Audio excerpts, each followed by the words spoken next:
मध्य प्रदेश की सड़कों पर बुलडोजर मामा की चर्चाओं से पोस्टर बैनर भरे पड़े हैं। मुख्यमंत्री से लेकर गृह मंत्री तक बुलडोजर नीति पर सवार होकर लॉ एंड ऑर्डर को दुरुस्त करने के संकल्प दोहरा रहे हैं। मध्य प्रदेश की धरती पर दंगाइयों को कोई स्थान नहीं है, चिन्हित कर लिए गए और केवल कार्रवाई का मतलब जेल भेजना नहीं है।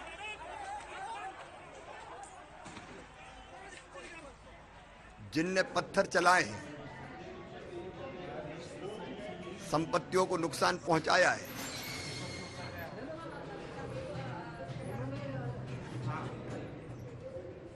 उनको दंडित तो किया ही जाएगा, लेकिन चाहे सार्वजनिक संपत्ति हो चाहे निजी संपत्ति हो,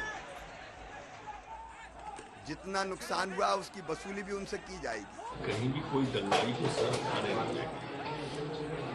आप जहाँ तक पत्थरों की बात कर रहे हैं, जिन घरों से पत्थर आए उन घरों को ही अब पत्थरों के ढेर में तब्दील कर देंगे। मध्य प्रदेश में किसी को भी दंगा करने की इजाजत नहीं है। सवाल यह है कि सियासत में एक अलग ही छवि वाले शिवराज सिंह चौहान इतने बदल कैसे गए? क्या जनता के दिल तक पहुंचने के लिए बुलडोजर जरूरी हो गया है?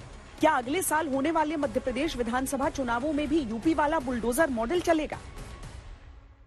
सबका सम्मान और सबकी सुरक्षा ये हमारी जवाबदारी है, लेकिन जो दंगाई हैं, जो गड़बड़ करने वाले हैं, उन पर कार्रवाई लाजमी हो जाती है और ये कार्रवाई अभी नहीं हुई।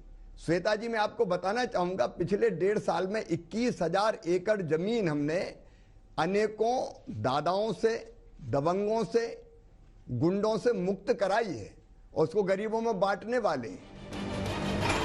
वैसे यहाँ ये जानना भी जरूरी है कि मध्य प्रदेश में बुलडोजर से कार्रवाई नई नहीं है, लेकिन उस कार्रवाई में यूपी की तरह बड़े माफिया और अपराधी शामिल नहीं रहे। मध्य प्रदेश में बुलडोजर चलाने की सबसे बड़ी कार्रवाई 11 अप्रैल को खरगोन दंगों के बाद हुई। वहां 16 मकान और 29 से ज्यादा दुकानों पर बुलडोजर चला।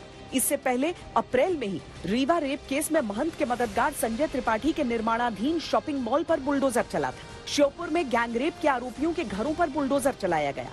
17 जनवरी को इंदौर में पत्नी से गैंगरेप करवाने के आरोपी बिल्डर राजेश विश्वकर्मा के फार्म हाउस पर बुलडोजर चला। अक्टूबर 2021 में रतलाम में लाला पठान बंधुओं की गैंग की 106 दुकानों पर बुलडोजर चला था। ये गैंग नशे की तस्करी में शामिल था।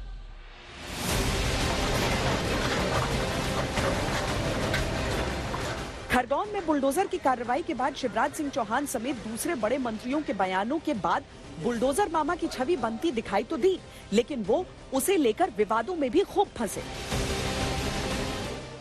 मुझे नजर ये आ रहा है कि मुसलमानों के खिलाफ नफरत पैदा करो, मुसलमानों के खिलाफ मेजॉरिटी में खौफ पैदा करो, मुसलमानों को डरा कर रखो, मुसलमानों को दबा कर रखो, मुसलमानों को सेकंड ग्रेड सिटीजन बना कर रखो। आपकी आस्था है, मुबारक हो। मेरी आस्था मुझे मुबारक हो। ना मैं अपनी आस्था को, ना आप अपनी आस्था को मुझ पर मुसल्लत नहीं कर सकते। आप कैसे देश को संविधान से चलाएंगे, आस्था से चलाएंगे? आप आस्था के नाम पर गोश्त खाने की इजाजत नहीं देंगे तो फिर मेरी आस्था क्या है? रमजान में शराब की दुकानों को बंद कर दीजिए ना। कौन रोक रहा है आपको? पूरे बंद करिए शराब की दुकानों को रमजान के 30 दिन। आप शिवराज सरकार पर नियम कानून के तहत कार्रवाई न करने के आरोप लगे। ये कहा गया कि सबसे पहले जरूरी नोटिस देने की कानूनी प्रक्रिया तक का पालन नहीं किया गया। एक रात में ये कहाँ चिन्हित कर ली कौन दोषी है? ये दोषी अगर कोई है, जांच कीजिए उच्च स्तरीय, जांच करने के बाद कोई दोषी आता है तो उसके खिलाफ कार्रवाई कीजिए। लेकिन एक सिरे से लोगों के घर तोड़ देना, दुकान तोड़ देना, ये कहीं से भी कानून सम्मत कार्रवाई नहीं है।